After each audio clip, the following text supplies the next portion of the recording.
Victory begins at Vidyalakshmi.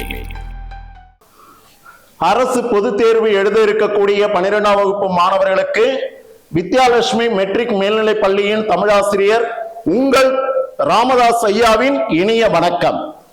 என்னங்க தேர்வு நெருங்கிடுச்சுன்னு ரொம்ப பயமா இருக்கா? பயப்படாதீங்க. எங்க வித்யாலட்சுமி சேனலை சப்ஸ்கிரைப் பண்ணுங்க. உங்களுக்காக நாங்க இப்போ இந்த காணொளி நிகழ்ச்சியில தமிழ் பாடத்துல 100க்கு 100 மதிப்பெண் பெறுவது எப்படி வாங்க பார்க்கலாம்.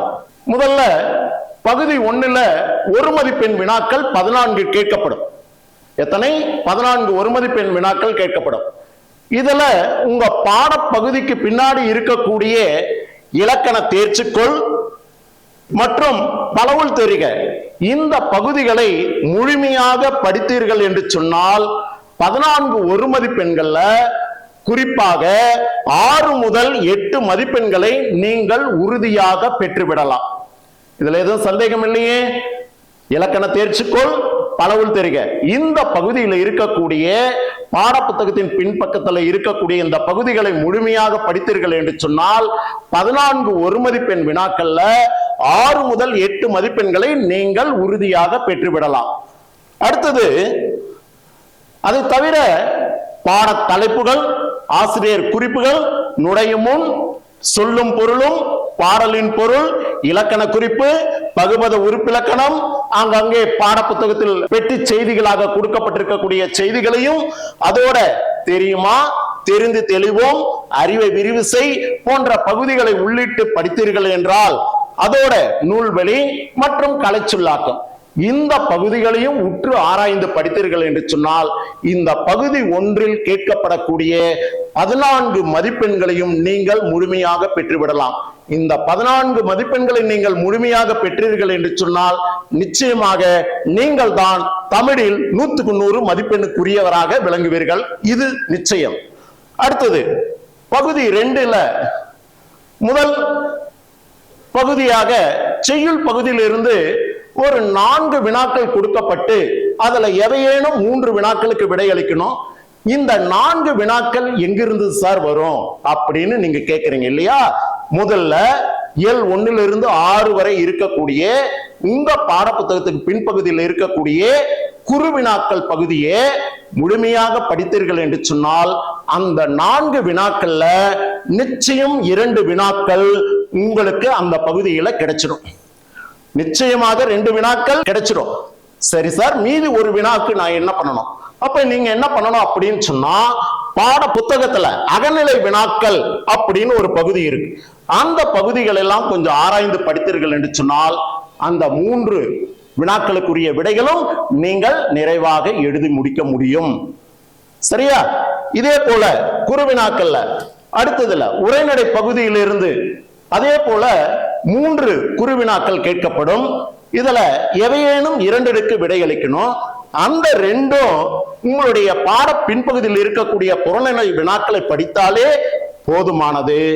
இருப்பினும் அகநிலை வினாக்கள்ல கொஞ்சம் கவனம் செலுத்தினீங்கன்னா இந்த பகுதியில் இருக்கக்கூடிய 4 மதிப்பெண்களும் நீங்கள் முழுமையாக பெற்றுவிடலாம். இது நிச்சயம். அடுத்தது பிரிவு 3ன்னு பார்க்கும் பொழுது மொழி திறன் வளர் பயிற்சி அப்படின்னு சொல்லக்கூடிய பகுதிகளிலிருந்து மொத்தம் 9 வினாக்கள் கேட்கப்படும். அந்த 9ல 7 வினாக்களுக்கு நீங்க விடையளிக்கணும். 7 2 14 மதிப்பெண்.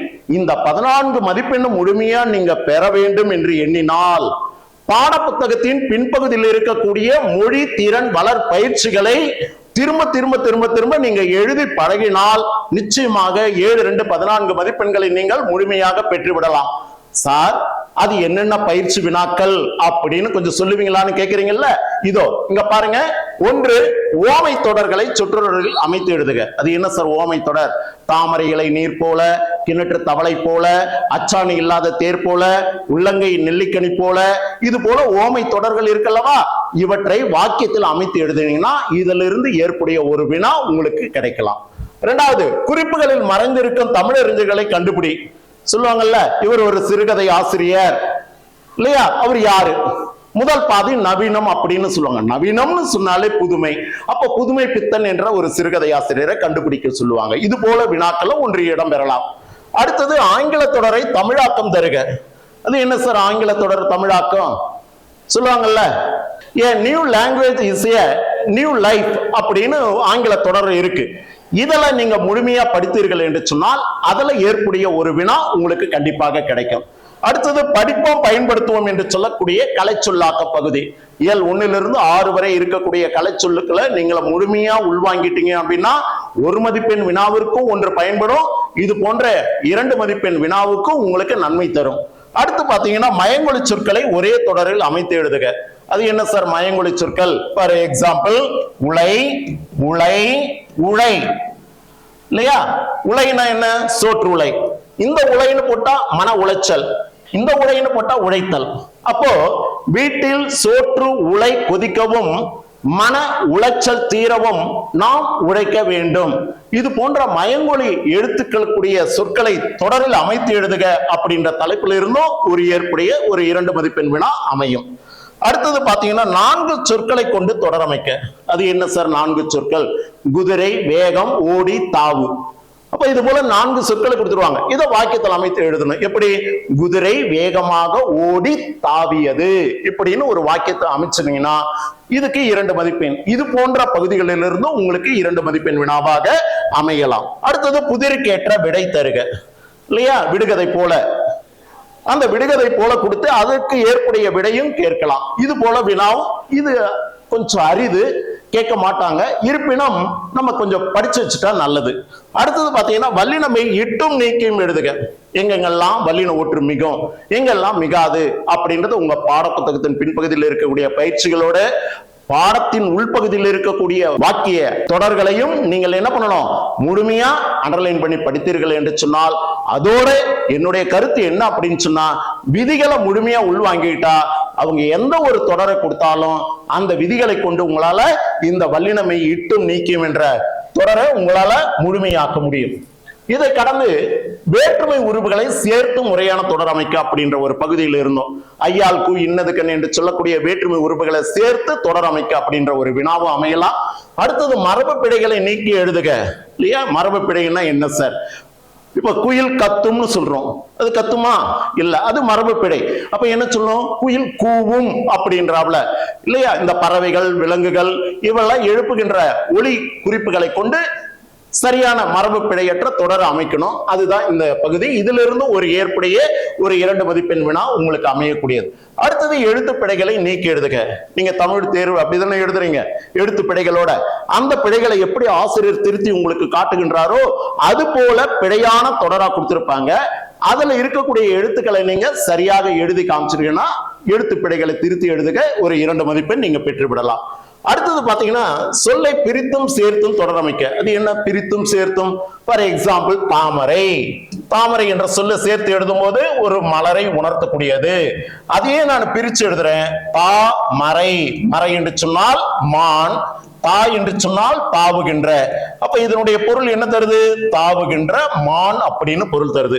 அப்ப சேர்த்து எழுதும் போது மலர் என்ற பொருள் தருது, பிரித்து எழுதும் போது தாவுகின்ற மானின் தருது. அப்ப இது கேட்டாப்புல ஒரு தொடர், இதற்கு கேட்டாப்புல ஒரு தொடர். இது போல சொற்கள் நிறைய இருக்கு. வெங்காயம், பலகை, வைகை இருக்கா? இது போன்ற தலைப்புகள் இருந்து ஏதேனும் ஒரு 2 மதிப்பெண் வேணா உங்களுக்கு கேட்கப்படும். அடுத்தது பாத்தீங்கன்னா அடைப்புக்குள் இருக்க பெயர் சொற்களை தொடர்களுக்கு ஏற்றவாறு மாற்றி எழுதுக. அடைப்புக்குள்ள ஒரு சொல் கொடுத்திருப்பாங்க, பெயர் சொல்லா இருக்கும். தொடர் கேட்டார் போல அதை வடிவமைக்கணும். ஃபார் எக்ஸாம்பிள் அணைன்னு கொடுத்திருப்பாங்க. அப்ப அந்த வாக்கியத்துல அணையின் நீர்மட்டம் அப்படின்னு வராமல இருக்கும். அப்ப அணையின் அப்படின்னு எழுதணும். வேகமாக, வேகம்னு கொடுத்திருப்பாங்க. அப்ப வேகமாக. இது போன்ற அடைப்புக்குறியில் இருக்கக்கூடிய பெயர் சொல்லி தொடர்களுக்கு ஏற்றவாறு நம்ம மாற்றி அமைக்கக்கூடிய பகுதியிலிருந்தும் ஏற்புடைய 2 மதிப்பெண் வினா உங்களுக்கு அமையும். அடுத்தது பொருள் வேறுபாடு அறிந்து தொடர் அமைக்க. இது என்ன சார் பொருள் வேறுபாடு அறிந்து தொடர் அமைக்க? கொஞ்ச நேரத்துக்கு முன்னாடி பார்த்தோம் இல்லையா? ஃபார் எக்ஸாம்பிளாக வலி, வழி, வழி. அப்ப பொருள் வேறுபாடு அறிந்து வாக்கியத்தில் அமைத்தல். இந்த வலி என்று சொன்னால் என்ன சார் பொருள்? நோவு. அதே இந்த வழி அப்படின்னு சொன்னா என்ன பொருள்? காற்று. அப்ப இந்த வழின்னா என்ன பொருள்? பாதை. ரைட்? இப்போ சொல்லுக்கு உண்டான பொருளை எழுதிட்டீங்க. இப்ப வாக்கியத்தில் அமைத்து எழுதணும். எப்படி அமைக்கலாம் பாருங்க. பள்ளிக்கு செல்லும் வழியில், கரெக்டா, பள்ளிக்கு செல்லும் வழியில் வழி வீசியதால் உடல் வலித்தது. அப்ப இந்த 3 சொற்களையும் தொடர்ல அமைச்சு எழுதுறதுதான் இந்த பொருள் வேறுபாடு அறிந்து தொடர் அமைக்க என்ற தன்மையில ஒரு 2 மதிப்பெண் வினா உங்களுக்கு கேட்கப்படும். அடுத்தது பேச்சு வழக்கை எழுத்து வழக்காக மாற்றுக. எப்படி நம்ம தமிழ் பேச்சு வழக்கில் பேசுறோம் இல்லையா, நாளைக்கு வீட்டுக்கு வந்துடு அப்படின்னு சொல்லுவோம் இல்லையா. ஊட்டாண்ட விளையாடி கொண்டிருந்த குழந்தை அப்பா எங்கே இஸ்ன்னு போனாரு, இது போல தொடர் உங்களுக்கு இருக்கு. அப்ப இத எழுத்து வழக்கா மாற்றணும். இது போன்ற தொடரில் இருந்து ஏற்புடைய 2 மதிப்பெண் வினா உங்களுக்கு அமையலாம். அடுத்தது மரபு சொற்களை தொடரில் அமைத்து எழுதுக. மரபு சொற்களை தொடரில் அமைத்து எழுதுக. அடுத்தது நிறுத்தற் குறியீடுகளை இட்டு எழுதுக. ஒரு தொடரை கொடுத்துட்டு எங்கெங்கெல்லாம் காற்புள்ளி, அரைப்புள்ளி, முக்கால் புள்ளி, முழு புள்ளி, வினாக்குறி, ஒற்றை மேற்கோள் குறி, இரட்டை மேற்கோள் குறி எங்கெங்கெல்லாம் வரும், அது வாக்கியத்தினுடைய தொடர் கேட்டார் போல அந்த குறியீடுகளை இட்டு எழுதினீர்கள் என்று சொன்னால் அதிலிருந்தும் ஒரு 2 மதிப்பெண் வினா உங்களுக்கு கேட்கப்படலாம். ஆக மேலே சொன்ன இத்தனை தலைப்புகளிலையும் நீங்க ஒர்க் ஷீட் போல எல்லாத்தையும் எழுதி படித்தீர்கள் என்று சொன்னால் நிச்சயமாக 7 14 மதிப்பெண்களை நீங்கள் முழுமையாக பெற்றுவிடலாம். சரி, அடுத்தது பாத்தீங்கன்னா பகுதி 3 பிரிவு 1ல இது எந்த பகுதியில இருந்து சார் வினாக்கள் அப்படின்னு சொன்னா, இது சிறுவினா பகுதி. பாடப்புத்தகத்துல சிறுவினாக்கள் இருக்கு பாருங்க, அந்த பகுதி. பிரிவு 1ல செய்யுள் பகுதியிலிருந்து ஒரு 4 வினாக்கள் கேட்கப்படும். சிறுவினான்னு சொன்னாலே 4 மதிப்பெண் வினா. எத்தனை கேட்பாங்க? 4. எந்த பகுதிக்குரிய வினா? செய்யுள் பகுதிக்குரிய வினா. அப்ப செய்யுள் பகுதியில் இருக்கக்கூடிய சிறுவினாக்கள் அனைத்தையும் நீங்கள் முழுமையாக படித்தீர்கள் என்று சொன்னால், சார் அவ்வளவுலாம் என்னால முடியாது சார். சரி, இப்ப நான் சொல்றாப்புல படிங்க. அப்போ உங்க பாட புத்தகத்துல இருக்கக்கூடிய சிறுவினாக்களை முழுமையா படித்தீர்கள் என்று சொன்னால் 4ல் 2 வினாக்கள் உங்களால எழுத முடியும். 4ல் 2 வினாக்களுக்குரிய விடையே உங்களால எழுத முடியும். கேட்கறது எத்தனை? எவையேனும் 2க்கு விடையளிக்கணும் தான் கேட்கிறான். அப்ப ஈஸியா பாட பின்பகுதியில் இருக்கிறத நீங்க படிச்சுட்டாலே போதும். இன்டீரியர் கொஸ்டின்ஸா, அதாவது அகநிலை வினாக்களா நீங்க போக வேண்டிய அவசியமே இருக்காது இந்த செய்யுள் பகுதி பொறுத்த வரைக்கும். உண்மையா இல்லையான்றத மார்ச் மாசம் 2ஆம் தேதி நடைபெறக்கூடிய பொது தேர்வுல எழுதிட்டு வந்து சொல்லுங்க, கமெண்ட்ல பாஸ் பண்ணுங்க. சரியா? அப்ப அகநிலை வினாக்களாக நீங்க உள்ள போய் படிப்பதை விட உங்க பாட பின்பகுதியில் இருக்கக்கூடிய சிறுவினாக்களை முழுமையாக படித்தாலே போதும், நிச்சயம் உங்களுக்கு தேவையான 2 வினாக்கள் அமைந்து விடும். அடுத்தது பிரிவு 2ன்னு பார்க்கும் பொழுது இந்த சிறுவினாக்கள் எந்த பகுதியிலிருந்து கேட்பாங்க சார் அப்படின்னு சொன்னா, உங்களுடைய பாடப்பகுதியில உரைநடை பகுதியிலிருந்து கேட்கப்படும். இதுலயும் எத்தனை கேள்வி சார் கேட்பாங்க? 4 கேள்வி கேட்பாங்க. இதையும் நீங்க எப்படி படிக்கணும் அப்படின்னா, பாட பின்பகுதியில் இருக்கக்கூடிய சிறுவினாக்களை முழுமையாக படித்தீர்கள் என்று சொன்னால் நிச்சயம் அவங்க கேட்டிருக்கக்கூடிய 2 வினாக்களுக்கு உங்களால விடை எழுத முடியும். அகநிலை வினாக்களுக்கு போக வேண்டிய அவசியமே இருக்காது. சரியா? அதனால முழுக்க முழுக்க உங்க பாட பின்பகுதியில் இருக்கக்கூடிய வினாக்களுக்கு முக்கியத்துவம் கொடுத்து படித்தீர்கள் என்று சொன்னால் நிச்சயமாக இந்த செய்யுள் பகுதி உரைநடை பகுதிக்கு உண்டான 2 4 வினாக்களுக்குரிய விடைகளை உங்களால எழுத முடியும். சரி, இதுல பிரிவு 3ன்னு ஒரு பகுதியில என்னென்ன கேள்விகள் இடம்பெறும் சார் அப்படின்னு சொன்னா, கிட்டத்தட்ட ஒரு 5 வினாக்கள் கேட்பாங்க. அந்த 5ல 1 அணி. இந்த 5 வினாக்கள்ல 1 அணி பகுதியிலிருந்து கேட்பாங்க. அணின்னு சொன்னாலே நம்ம பாடப்பகுதியில என்னென்ன அணி இருக்குன்றது உங்களுக்கு தெரியும் அல்லவா? 1 பொருள் வேற்றுமை அணி, 2வது நிரல் நிறை அணி, 3 ஏகதேச உருவக அணி, 4 சொல்பொருள் பின்வரு நிலை அணி, 5 தொழில் ஓமை அணி, 6 ஓமை அணி. இதையும் கடந்து உள்ள போய் கேட்கிறாப்புல இருந்தா எடுத்துக்காட்டு ஓமை அணி. இது போல ஒரு 7 அணிகள் உங்க பாடப்பகுதியில் இருக்கு. இந்த அணி பகுதியை தெல்ல தெளிவா நீங்க படித்து இருந்தீர்கள் என்று சொன்னால் நிச்சயம் உங்க பாக்கெட்ல இருக்கிறாப்புல 4 மதிப்பெண் உறுதி. என்னங்க, உங்க பாக்கெட்ல இருக்கிறாப்புல எழுதி பாத்துங்க. இன்னும் இருக்கக்கூடிய 4 நாட்கள்ல இப்ப நான் சொன்ன தலைப்புகள்ல நீங்க முழுதும் பயிற்சி எடுத்தீர்கள் என்று சொன்னால் இந்த மதிப்பெண்கள்லாம் நீங்க பெற்றிடலாம். சரி சார், அடுத்தது 1 சொல்லிட்டீங்க. 2வது திணைத்துறை பகுதி. எந்த பகுதி? திணைத்துறை பகுதி. இந்த திணைத்துறை பகுதி எங்க சார் இருக்கு? இயல் 2ல வாகை திணை இருக்கு, கூதிர் பாசறை துறை இருக்கு. அதே போல இயல் 6ல பொதுவியல் திணை இருக்கு, பொருண்மொழி காஞ்சித்துறை இருக்கு. இந்த திணை துறை இந்த பகுதியிலிருந்து 2 மதிப்பெண் வினாவிற்கும் உரியதாக அமையலாம். 4 மதிப்பெண் வினாவாக இந்த பகுதியிலும் நிச்சயமாக ஒன்று கேட்கலாம். அப்போ 2 வினா உங்களுக்கு உறுதி அளிக்கப்பட்டிருக்கு. ஒன்னு அணி பகுதி, இன்னொன்னு திணைத்துறை பகுதி.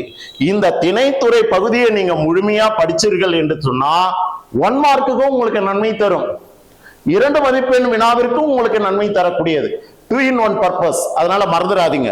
சரி சார், அடுத்தது 3வது கேள்வியா நாங்க எதை படிச்சா அந்த 3வது கேள்வியும் எழுத முடியும் அப்படின்னு சொன்னா, இயல் 1 - 6 வரை கொடுக்கப்பட்டிருக்கக்கூடிய நயம் பாராட்டல் பகுதியை உள்வாங்கிங்க. மைய கருத்து எழுதுங்க, ஏற்புடைய 3 நயங்கள் எழுதுங்க, முடிஞ்சு போச்சு. 4 மதிப்பெண் ஈஸியா எடுத்துடலாம். மோனைனா முதல் எழுத்து, எதுகைனா 2ஆம் எழுத்து, ஏய்பனா இறுதியில் நின்ற எழுத்து, இல்ல சார் எனக்கு முரண்னா மாறுபட்ட சொற்கள். இந்த அடிப்படையில இலக்கணத்தை எழுதி ஏற்புடைய சொற்களை எழுதி எழுத்துக்களை அடிக்கோடிட்டு காமிச்சா உங்களுக்கு 4 மதிப்பெண் பெற்றுவிடலாம். சரி சார், நயம் பாராட்டல் வரலன்னா அடுத்தது பழமொழி வாழ்க்கை நிகழ்வு இருக்கே, இது இல்லைன்னா அது ஒரு பழமொழி கொடுத்துருவாங்க, அந்த வாழ்க்கை நிகழ்வுலாம் அமைச்சு எழுதணும். சாரி, அது போல ஒரு வாழ்க்கை இன்னும் எனக்கு அமையலையா சார், அமைந்த அவளை கற்பனை பண்ணிக்கோ, இல்ல அடுத்த வீட்டுக்காரன் வாழ்க்கையில உள்ள போயிட்டு அதுக்கு உண்டான நிகழ்வை கற்பனை பண்ணி எழுது, அவ்வளவுதாங்க. சிறு துரும்ப பல்குத்த உதவும். எஸ், குற்றம் பார்க்கில் சுற்றம் இல்லை இல்லையா? வினை விதைத்தவன் வினை அறுப்பான், திணை விதைத்தவன் திணை அறுப்பான். இது போன்ற பழமொழிகளும் 1 கொடுத்து 2 கொடுப்பாங்க, ஏதேனும் 1 எழுதணும்.